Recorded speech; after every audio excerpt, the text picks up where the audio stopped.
My father slid a folded apron across the counter and told me the kitchen needed me more than the head table did. It was my brother's engagement party in our family's own diner, with our family's own name painted over the door. My name.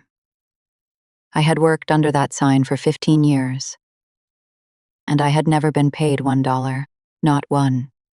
But here is what I didn't know yet. Standing there with that apron in my hands, wedged behind the register, 3 feet from where he was smiling at me, was a certified letter addressed to me. A debt collector wanted $38,000 from me for a commercial freezer I never bought, on a loan I never signed. And here is what my father didn't know. The daughter he kept in the kitchen would grow up to read loan files for a living. I find forged signatures before most people find their car keys. Last spring, I finally read the ones my family had been hiding from me for 9 years. I never raised my voice. I never hired a lawyer to scream for me. I filled out forms. And 11 months later, the thing they loved more than they ever loved me had a chain on the front door. My name is June Callahan. I am 33 years old, and if you've ever been the person your family used like an appliance, the one they plugged in when something needed doing and unplugged when the party started, then this story is going to sit very close to your skin. Stay with me, because the ending is not what they expected. It is better. To understand that night, you have to go back 15 years before it, to the first time I ever put on an apron in that building. I was 12. It was a Sunday, 7 a.m., and my father needed a dishwasher because the regular kid had quit without notice. He woke me up, drove me down in the dark, and handed me a white apron folded into a square, still warm from the dryer. It came down past my knees. I had to wrap the strings around me. Twice. He crouched so we were eye to eye, which he almost never did, and he said the sentence I would hear for the next 15 years. He said, "Family doesn't keep score." He meant it as a comfort. Nobody's counting your hours. Nobody's judging your work. We're all in this together. I heard it that way too, for a long time. I was 12, and my father was looking directly at me, which happened about as often as a solar eclipse. And I would have washed every dish in Ohio to keep that going. The diner was called Callahan's. It sat on a corner lot in Dayton, between a tire shop and a church.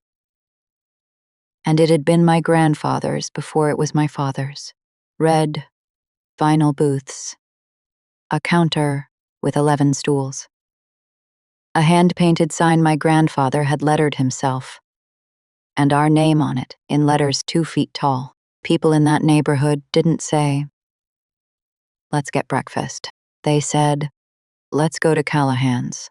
When you are 12, having your name on a building feels like being famous. It took me 20 years to learn the difference between having your name on something and owning it. Hold on to that difference. This whole story lives inside it. That first Sunday, I washed dishes for 9 hours. My hands went pale and wrinkled, and the hot water line burned a stripe across my wrist that I still have. At the end of the shift, my father took the apron, hung it on the 3rd hook by the back door, and gave me a plate of eggs and a hug that smelled like griddle smoke. No money. It didn't even occur to me to expect money. Family doesn't keep score. 3 years after that first Sunday, I was 15, and the arrangement had grown the way ivy grows, quietly and over everything. I worked every Saturday and every Sunday, open to close. I bussed, I washed. I learned the flat top. I learned to break down the fryer. My school had a girls' basketball team, and I was decent. Good enough that the coach called our house twice, weekend tournaments.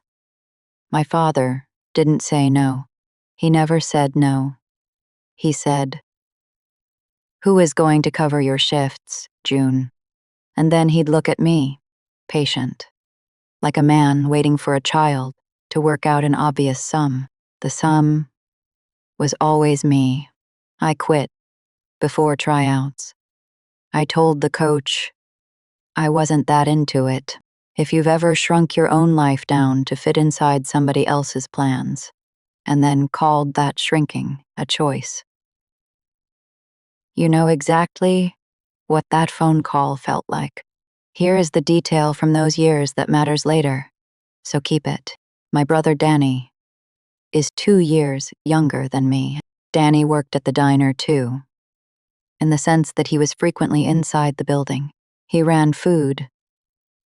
When he felt like it, he charmed the regulars, and he was genuinely good at that. I want to be fair, but Danny had basketball season. Danny had a girlfriend. Then, a different girlfriend. Danny had Saturdays. Nobody ever asked Danny who was going to cover his shifts, because Danny didn't have shifts. Danny had appearances. I didn't resent him then. You don't resent the weather when you are 15. You just bring a coat. 6 years after that first Sunday, I turned 18, and 2 things happened in the same spring. One of them I knew about, the other one I would not find out about for 9 more years. The one I knew about was the college conversation. I had gotten into a 4-year school in Columbus, not a fancy one, but a real one. 70 miles away, with a dorm and a business program. I had the acceptance letter in a folder, and I had a speech prepared. I gave the speech at the counter after close, lights half off. My father counting the drawer. He listened all the way through, which I mistook for consideration. Then he closed the drawer and said the diner was having a hard year, that the mortgage on the house was leaning on the diner, and the diner was leaning back, and that a good daughter would do her first 2 years at the community college here in town. Live at home. Keep her weekends. He said, and I am quoting him exactly, "We'll square it all up later, June. Family doesn't keep score, but family remembers." Family remembers. I wrote that on a sticky note and kept it in my sock drawer, like it was a savings bond. I enrolled at the community college. I kept my weekends. I told myself it was 2 years, and it was, in the sense that 2 years is technically a length of time that ends. Now, the second thing, the thing I didn't know. That same spring, one weekend in April, I was in Columbus after all, not for college. For the state debate finals. It was the one activity my mother had fought to let me keep. Because trophies looked good on the wall behind the register. I was 70 miles away for 2 days, with a team, with a coach, with a sign-in sheet, and I even placed third. There is a photo of me holding a small brass trophy, with a date printed on the event banner behind my head. I am telling you about that weekend now, and I am telling you to remember it, because that exact weekend, on that exact Saturday, somebody in Dayton signed my full legal name onto a document that would follow me like a debt collector's shadow for the next decade. I didn't know. I came home Sunday night with a trophy, and my mother put it on the shelf behind the register. And my father said he was proud of me. And somewhere in a filing cabinet, my name was already working a second job I never applied for. I want to pause on my parents for a minute, because the villain of this story is not a screaming man with a belt. It would almost be easier if he were. My father, Ray Callahan, is calm, reasonable, beloved, honestly. He remembers every regular's order and every regular's grandkid. He wears an apron, like other men, wear a uniform. They're proud of his cruelty, and I've had 6 years to decide whether that is the right word. And it is. His cruelty was never hot. It was administrative. It was a system of small, reasonable asks, each one defensible on its own, stacked up until they were the walls of a room. And my mother was the system's accountant. She tracked everything while announcing that nobody was tracking anything. She knew what every favor cost and what every guilt was worth. When I hear the phrase, family doesn't keep score now, I hear it for what it was. It wasn't a promise that nobody was counting. It was an instruction that I wasn't allowed to. 4 years after the college conversation, I was 22, still living at home. Community college finished. 4-year degree quietly, indefinitely postponed. Working the diner 6 days a week now, because our best line cook had left. And in the middle of a brutal July, the walk-in freezer died. If you've never worked food service, the walk-in is the giant freezer room where everything lives. And when it dies in July, you have about 6 hours before you are throwing away thousands of dollars of inventory into a dumpster that smells like a crime scene. It was the worst week I ever saw my father have. Trucks in the lot. Ice everywhere. Him on the phone with a voice I didn't recognize. Small and asking. And then, 8 days later, a brand new walk-in arrived on a flatbed. Stainless, humming, cold, beautiful. $38,000 of machine. And I knew it was $38,000 because I unpacked the paperwork sleeve taped to the door and saw the invoice before my mother took it out of my hands. Literally took it out of my hands, smiling, and said, "Don't worry about that. That is handled." I asked my father how we could afford it, because I did the books enough to know we couldn't. He clapped me on the shoulder and said we found some financing. And then he said it again. The sentence, "Family doesn't keep score," like it was a bank that approved loans. Here is your second detail to hold. The week the freezer came, my father's insurance guy was in the diner twice.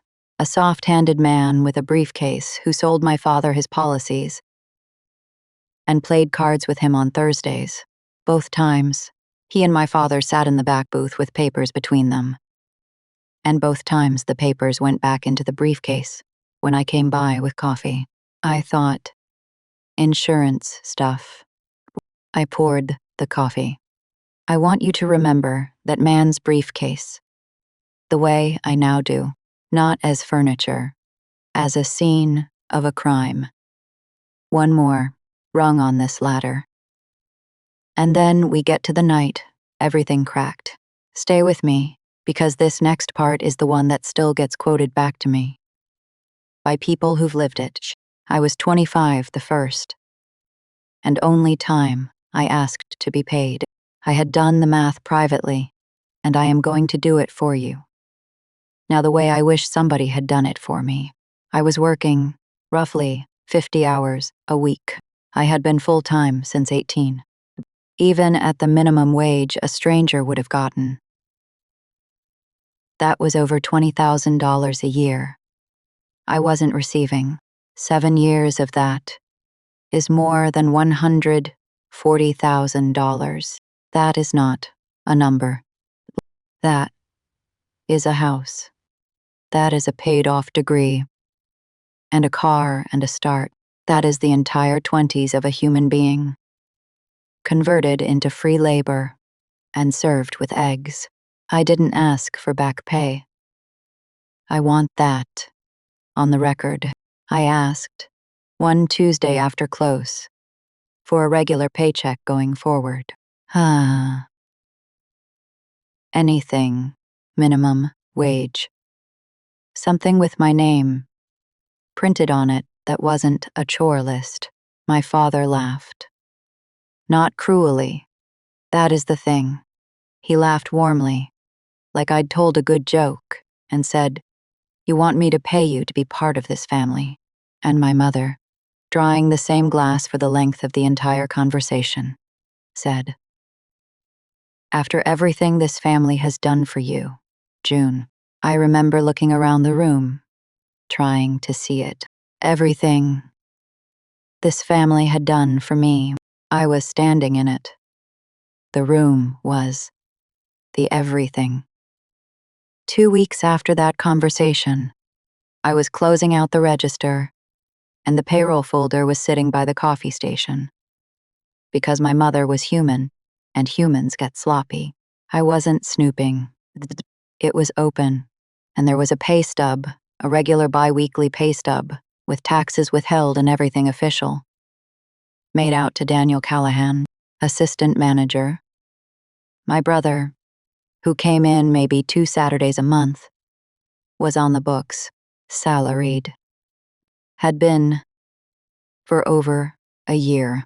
I stood there holding the proof, and I heard the sentence in my head. Family doesn't keep score. And for the first time it finished itself differently. Family doesn't keep score. For Danny, for me. Somebody had been keeping score all along. I just hadn't seen the ledger. Yet, I didn't know that the real ledger, the one with my name in it, was so much worse than a pay stub. That pay stub was 3 months before that night. The night itself, I can give you minute by minute, because I've replayed it enough times to have it memorized like a fire drill. It was a Saturday in October. My brother Danny had gotten engaged to a genuinely lovely woman, and my parents decided to throw the engagement party at the diner. After close, family and friends, 40 people. And who planned it? Say it with me. I booked the cake from the bakery, 2 blocks down. I strung the lights. I moved the tables into a horseshoe and dressed them in the white linens we saved for nothing. Because there had never once been an occasion worth them. Until Danny got engaged. I wrote the little place cards in my own handwriting. All 40 of them.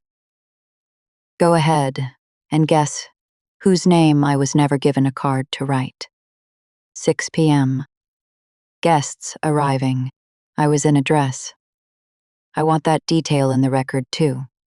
I had bought a dress, dark green, and I had done my hair, because I was 27 years old, and I still believed, on some floor of myself I hadn't condemned yet, that this might be the night I got to just attend something. 6:20 p.m. My father found me by the counter. He was holding my apron.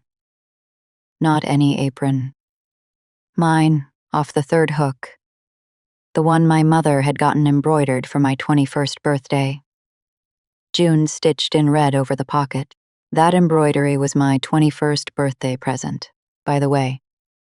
Other kids got cars or cash, or at least a dinner, somewhere with cloth napkins. I got my own name sewn onto my work uniform, and I had genuinely teared up when I opened it, because it was the only gift in years that anyone had put thought into.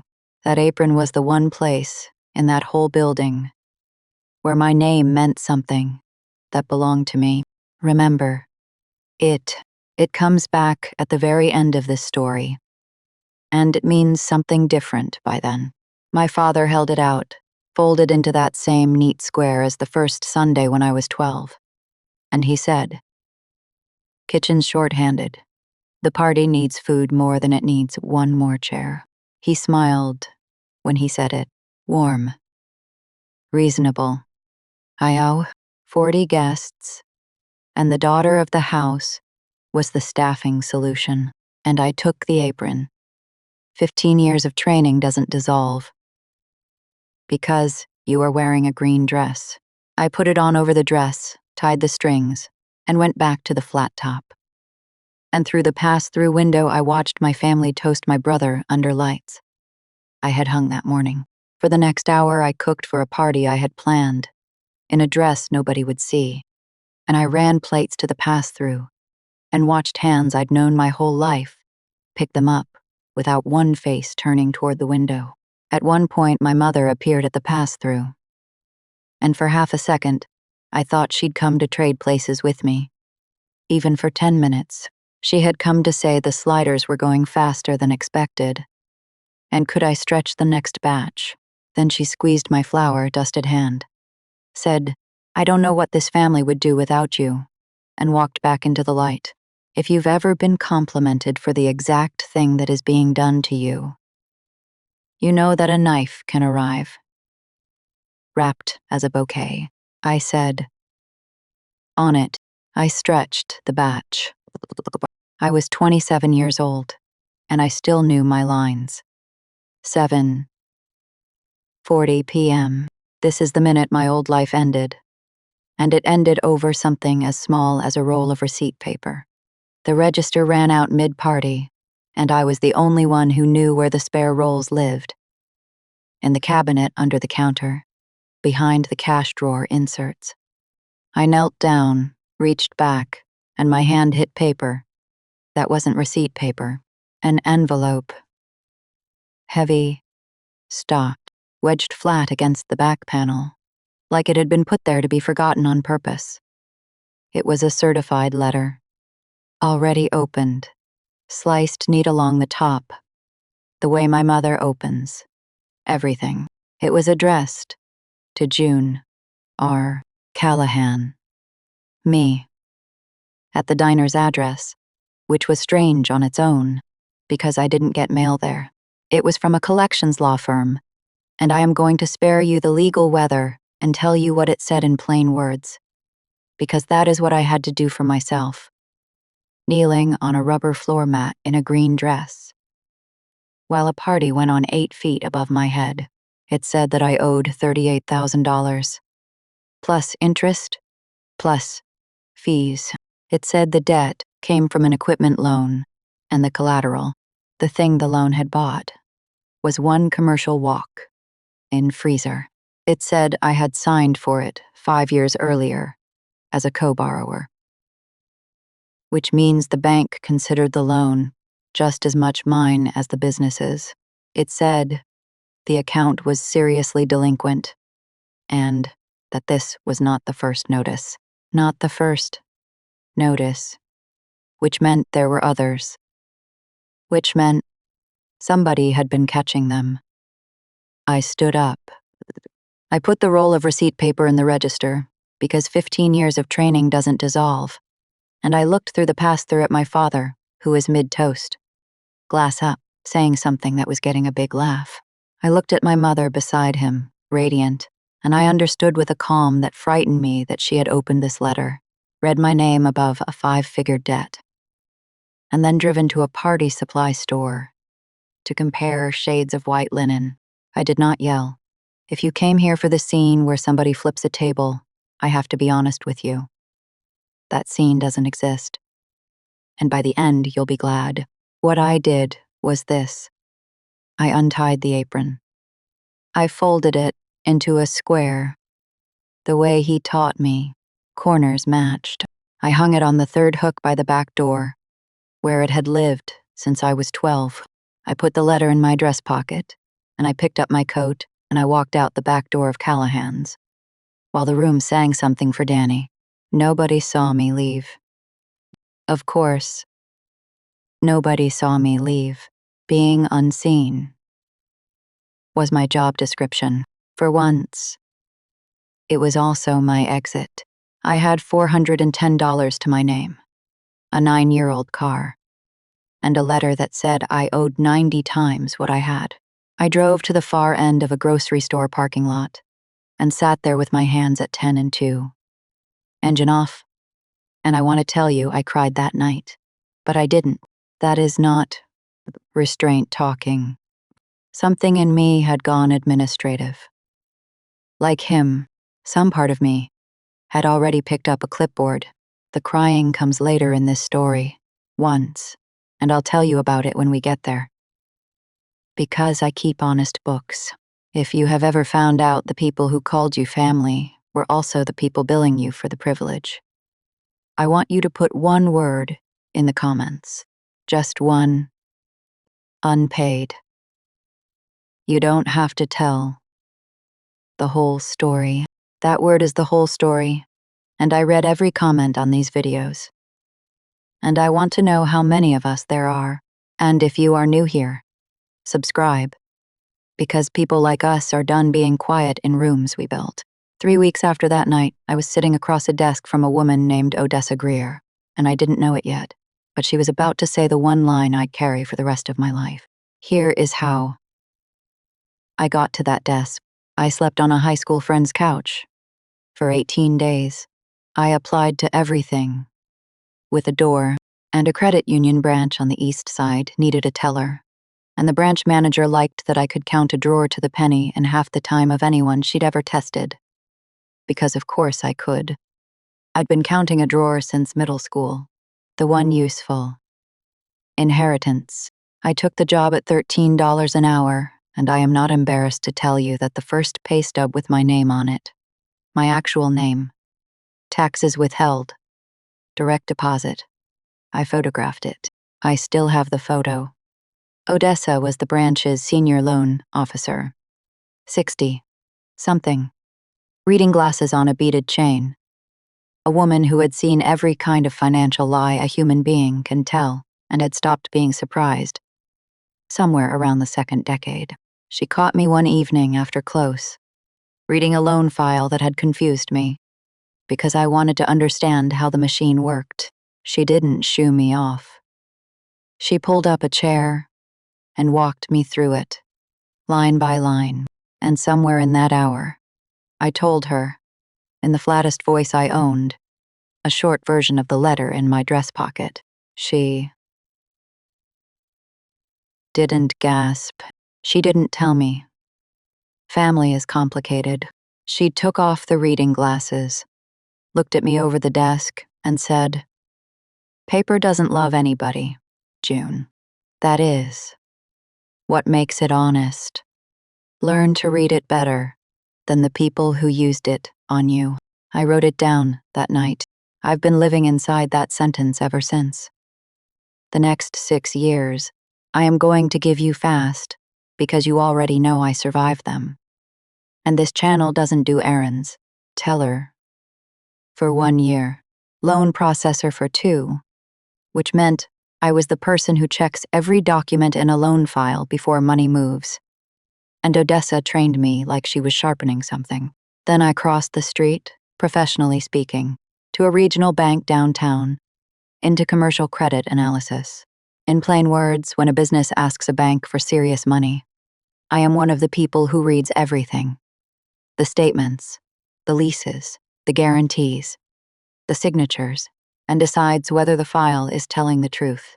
I got a fraud certification along the way, which is a formal credential that says I am trained to spot exactly the kind of document crime that was sitting in a filing cabinet in Dayton. With my name on it, I stopped renting a room and rented an apartment. I bought a 4-year-old car with a loan I read 3 times. I built a life the size of a studio apartment, and every square foot of it was mine, and paid for, and clean. Odessa retired the year I got certified. At her going-away lunch, she pressed her beaded glasses chain into my hand, like it was a badge, and told the whole table, "This one reads the page under the page. I keep the chain in my desk drawer at work. Some people get inheritances. I got a sentence and a beaded chain. And honestly, I've seen what inheritances do to people. I'll keep mine. And here is the part that people never believe. But the ones who've lived it will. In 6 years, I did not investigate my family. Not once. I had the skills by year 2. I knew which records to pull by year 3. I didn't pull them. Partly because I was building, and you can't pour a foundation while digging a grave. But mostly, and this is hard to say, because as long as I didn't look, there was a version of the story where the letter was a mistake. A mix-up. Some clerical accident that didn't require my parents to have done. On purpose, the thing I could not afford to know they'd done on purpose. Not looking was the last piece of unpaid work I ever did for them. That detail matters. Stay with me, because the looking is about to be forced on me anyway. Last spring, 5.5 years after that night, I decided to buy a small condo, 2 rooms, and a kitchen window that gets morning light. I make decent money now. I read loan files for a living, so I assembled my own mortgage application, like a surgeon scrubbing in, and the lender pulled my credit report, which is the permanent record of every debt attached to your name. And I sat in my car on my lunch break and opened the copy on my phone. There were 2 accounts on it I had never opened. The first was the freezer loan. I expected that one, or told myself I did, charged off, which is the industry's way of saying the lender gave up on ever being paid and stamped the file as a loss, which sounds like mercy and is actually a scar, because a charge-off sits on your record, like a felony sits on a resume. Original balance, $38,000, with 5 years of interest and fees stacked on top. The total attached to my name had grown to $51,000. Let me translate 51,000, because a number that size stops meaning anything. That was 3 full years of my rent at the time. That was more than my first 2 years of honest salary combined. That was every dollar of the down payment I had just spent 6 years saving, plus interest. Billed to a name that was never consulted. The second account I had no armor for. It wasn't a loan. It was listed as a contingent liability from a commercial lease. And in plain words, that means somebody had made me the human safety net. Under the diner itself, a personal guarantee. A document that says, if the business ever fails to pay its rent, the landlord can come take it from me. From my wages. From my accounts. From the condo I was at that exact moment trying to buy. It had been signed 9 years earlier. The spring, I turned 18. I sat in my car with my phone in my hand, and I did the math no one should have to do. And the dates lined up with a weekend I could prove to the hour. And that is when I cried. The once. Alone. In a parking garage. On a Tuesday lunch break. For about 4 minutes. With my forehead on the steering wheel. Not because of the money. Because of the timing. I was 17 years old when they decided to do it. And waiting for my birthday. Like a permit. They didn't forge a signature. They forged a daughter who would have said yes. Because the real one was never asked. 4 minutes. 4 minutes. Then I sat up, and the part of me with the clipboard took over. And it has not put the clipboard down since. Here is what I did next. And I want you to notice that every single step is boring, legal, and available to anyone. Because that is the entire point. I did not hack anything. I did not need a dramatic confrontation. In the rain, the system that let them use my name has a paper trail. And paper doesn't love anybody. Step 1. As the named borrower, I had the legal right to request the complete file on both accounts. The lender has to give it to you. It is your name. So I wrote the letters, certified mail, and 3 weeks later 2 envelopes arrived. And I laid the contents out on my kitchen table like an exhibit. From the first envelope, the freezer note, the loan agreement for the walk-in, $38,000, my father's signature as the business, and under it, my full legal name as co-borrower. in handwriting that was trying to be mine and failing. Whoever wrote it had clearly practiced off my school paperwork. But a signature is a gate, not a costume. And I read signatures for a living. The pen pressure was wrong. The J was wrong. It was a portrait of my name, painted by someone who had only ever seen it sitting still. From the second envelope. The guarantee, the personal guarantee on the diner's lease, dated 9 years before that night, that April, that exact Saturday. My name again. And at the bottom, something the freezer note didn't have, a notary stamp. A notary is an official witness, a person licensed by the state whose stamp on a page is supposed to prove that I stood in front of them. Showed identification, and signed with my own hand. The stamp said exactly that, and the name printed inside the stamp was my father's insurance guy, the soft-handed man with the briefcase, Thursday cards, 2 visits the week. The freezer came. His stamp swore to the state of Ohio that on that Saturday, I personally appeared before him in Dayton and signed. On that Saturday, I was 70 miles away in Columbus, on a stage, holding a small brass trophy, in front of 200 people and a printed banner with the date on it. And it got better, or worse, depending on which side of the table you are sitting on. Notary licenses are public record. Anyone can look one up in about 90 seconds. And I do it professionally. So I did it in 30. His notary commission, the license that made his stamp legally alive, had expired 14 months before he pressed it onto that page. The stamp wasn't just lying about me. The stamp itself was dead. I started calling that page the dead stamp, and I want you to keep that nickname. Because the dead stamp is the nail this whole thing hangs from. A forged signature can be argued about. Handwriting experts. He said, she said. An expired commission is arithmetic.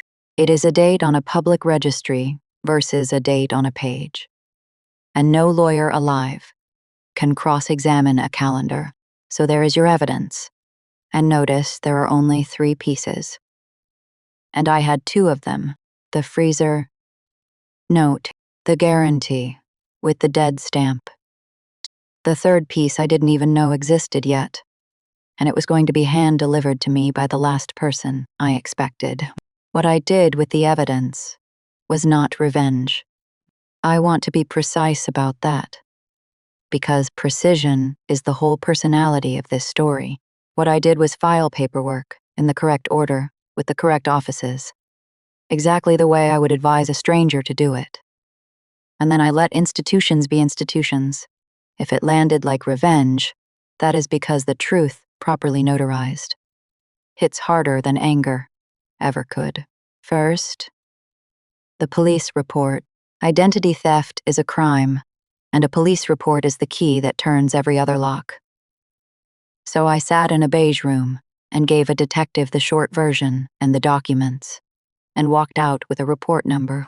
Second, the sworn statement. There is a standard federal form, an identity theft affidavit, which in plain words is you swearing under penalty of perjury that a debt in your name is not yours, and attaching your proof. Mine attached the debate tournament records, which the school district mailed me within a week, attendance roster, results sheet, and the photograph with the dated banner, because trophies looked good on the wall behind the register, and my mother's vanity had accidentally preserved my alibi for 9 years. Third, I sent the whole package, certified mail, return receipt requested, to the lender's fraud department, to the collections firm, and to the state office that licenses notaries. That last one is a formal complaint. And the state does not treat a dead stamp as a paperwork. Whoopsie. It treats it as fraud upon the public. Then, I did one more thing. I mailed copies of everything, minus my new address, to my parents' house. No letter attached. No note. Just the documents, speaking for themselves in their flat, institutional voice. I wanted them to have exactly as much warning as I'd had, which is to say, I wanted them to find an envelope somebody else had already opened and feel the floor move. The phone calls started 4 days later. My mother first, 3 voicemails in one evening, the tone climbing a staircase. From June, honey, we should talk. To June, this is a misunderstanding. To June, what have you done?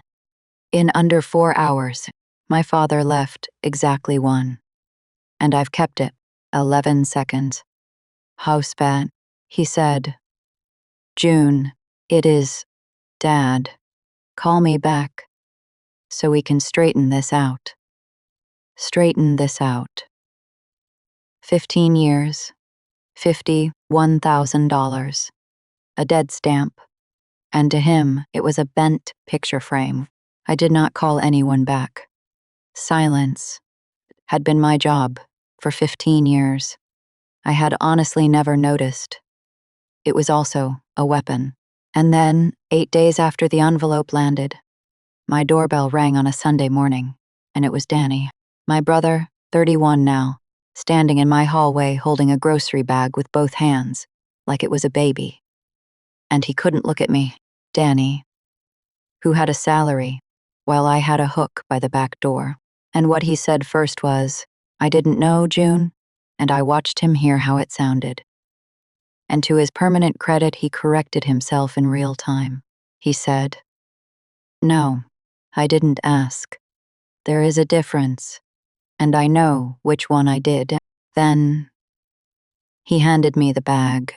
He said that after my envelope arrived, our parents had a screaming fight in the kitchen, that he'd heard the word letters, plural, and that the next morning while Dad was at the diner he had gone into the desk in the den, the one that was always locked, and the key was where the key had always been, because our father had never once imagined his children investigating him.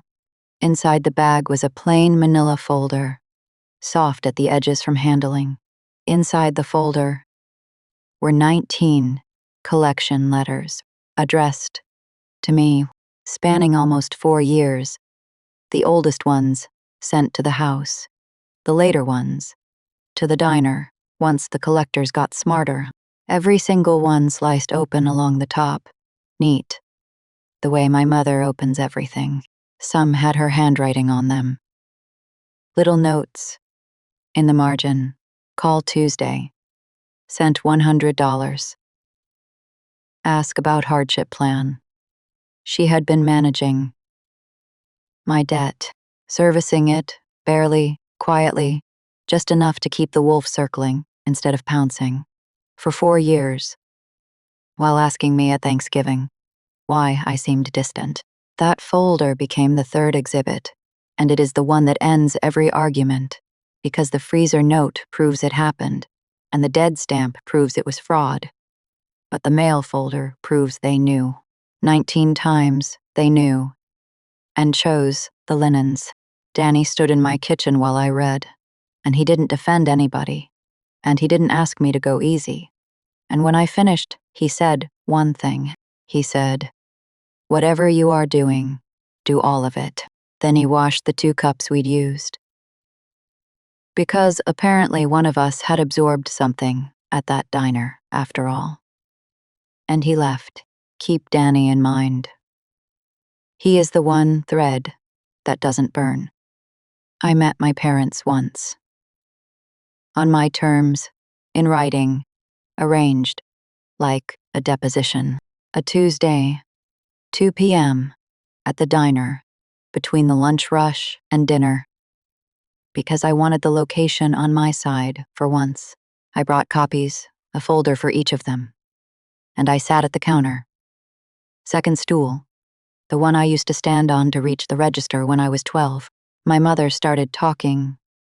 Before her coat was off, I raised one hand, and I said, I am not here to discuss. I am here to inform. And then, and you have to understand, This is the single most satisfying paragraph of my life. I read them the facts in numbered order, in the flat voice I use at work when a lone file is lying to me. 1. 9 years ago, a personal guarantee was executed in my name, while I was verifiably in Columbus. 2. The notarization on that guarantee was performed on an expired commission, which makes it fraud regardless of whose hand held the pen. 3. 5 years ago, an equipment note was signed in my name for $38,000, which has grown to 51. 4. 19 collection. Notices addressed to me were intercepted, opened, and concealed. Over 4 years. 5. All of it is now with the lender's fraud unit, the state, and the police. And none of it can be withdrawn, because it isn't mine anymore. It never was. It is the system's now, and the system, unlike me, gets paid to keep score. My father said, we were going to take care of it. You were never going to feel a thing. And I looked at this man, who I had loved past all evidence. And I said the last sentence I have ever said to his face. I said, Dad, I felt all of it. You just made sure. I couldn't see where it was coming from. Then, I left the folders on the counter, and I walked out the front door of Callahan's for the first time in my life. 15 years of the back door. It turns out the front door was there the whole time, and it opens with the same push. Here is what the machine did after that, so you can hear the verdict land, in order, in plain language. 2 months later, the lender's fraud unit finished its investigation and sent me its finding in writing. One sentence in that letter is framed in my head forever. Our investigation has concluded that the signature on the subject note was not executed by you, and you bear no liability for this debt. $51,000, removed from my name. Both accounts deleted from my credit, like they'd never existed. The debt didn't evaporate, though that is not how paper works. It was reassigned to the signatures that were real. My parents, who had spent 5 years hiding a delinquent loan behind my name, now owed it under their own, at once, with the word fraud stapled to the file. 5 months later, the state finished with the notary. Commission permanently revoked, a civil penalty, and a referral for prosecution, which is between him and the county, and none of my business. The soft-handed man had stamped other pages for other friends over the years. It turned out, dead stamps are like roaches. There is never just one, and then the last domino, the one I never touched, which is exactly why it fell so hard. The landlord who owned the diner's corner lot had spent 9 years believing the lease was backed by a guarantee. When the guarantee was voided as fraudulent, his lawyer required my parents to provide a new one, with real signatures and real assets behind it. They applied. And this is the part where their whole architecture came home to roost, because the fraud finding was now in their credit file, next to a freshly reassigned $51,000 delinquency. Nobody would touch them. No bank, no guarantor, no Costner and Danny when they asked him. And they did ask him. Said no, and then called to tell me he'd said it. The landlord declined to renew. 11 months after I mailed one envelope with no note in it, Callahan served its last plate. And there is a chain through the door handles of the building with my name painted over it. I didn't close that diner. I want to be exact, because exactness is what they never gave me.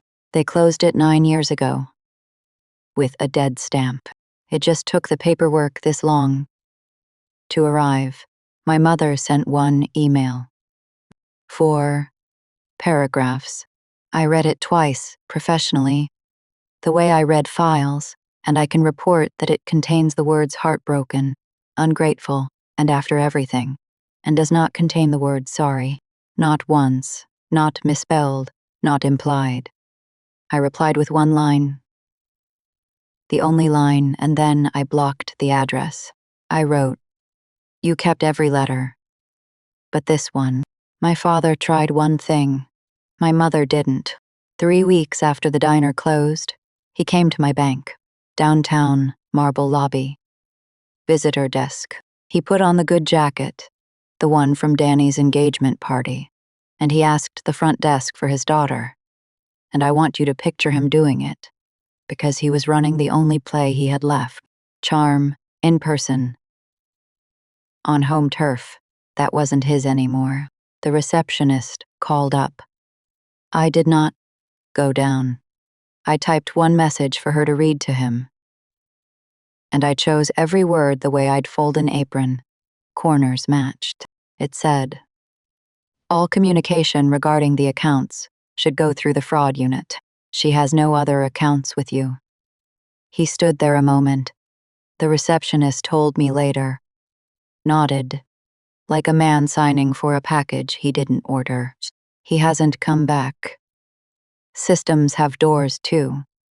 It turns out, mine have someone at the desk. My father still calls from new numbers.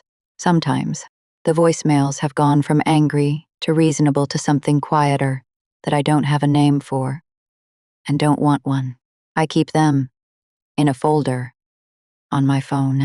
I never listen. Twice. Keeping the record without serving it. That is the whole trick. It turns out, that is the entire difference between them and me. You want to know how it actually ends. Not the paperwork, the people. I bought the condo. The mortgage cleared without a whisper, because my file finally told the truth about me. 2 rooms, morning light in the kitchen, and every board and hinge of it earned at a job where my competence has a title and a salary and a nameplate. Danny comes by twice a month. His fiancée, now his wife, makes fun of how we both wipe down counters, like we're being graded, and we let her, because she is right, and because some inheritances you keep. I did not get my parents back. I want to be honest with you. The way nobody was honest with me. There was no tearful porch scene, no redemption. And I've stopped waiting for one, because you cannot reconcile with people who are only sorry they were caught. And they are not even that. What I got back was smaller, and it is everything. I got my name back. Clean file, clean record. My signature meaning what I decide it means. And no stranger's stamp swearing. I stood in rooms I was never in, and I got one package in the mail, the week after the diner closed. Brown paper. Danny's handwriting, inside. Folded into a neat square. Corners matched was my apron, the one from the 3rd hook. June.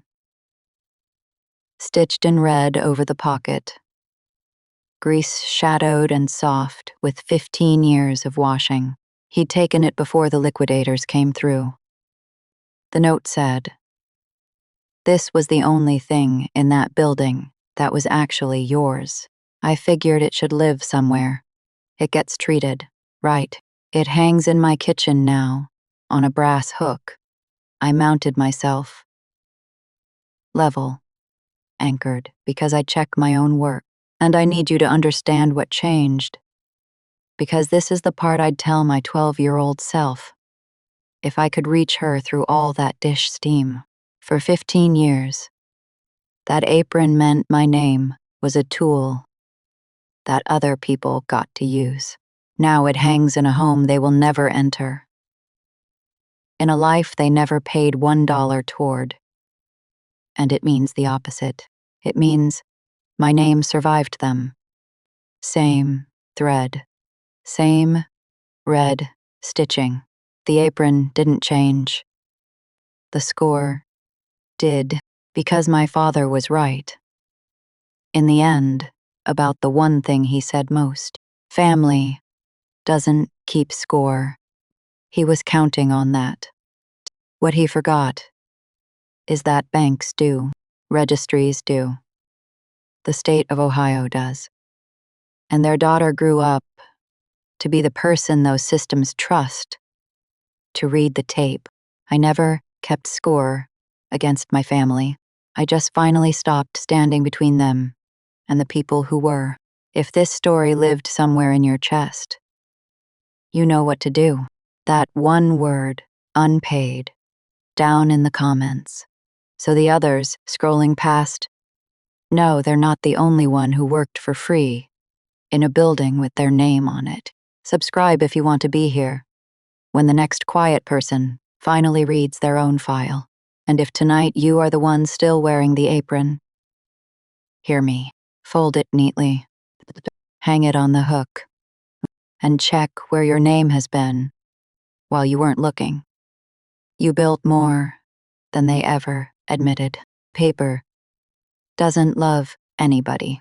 That is exactly why, when you finally learn to read it, it will tell you the truth your family wouldn't. The most honest thing in that building came home with me. It is hanging in the morning light right now, and nobody gets to hand it to me ever again.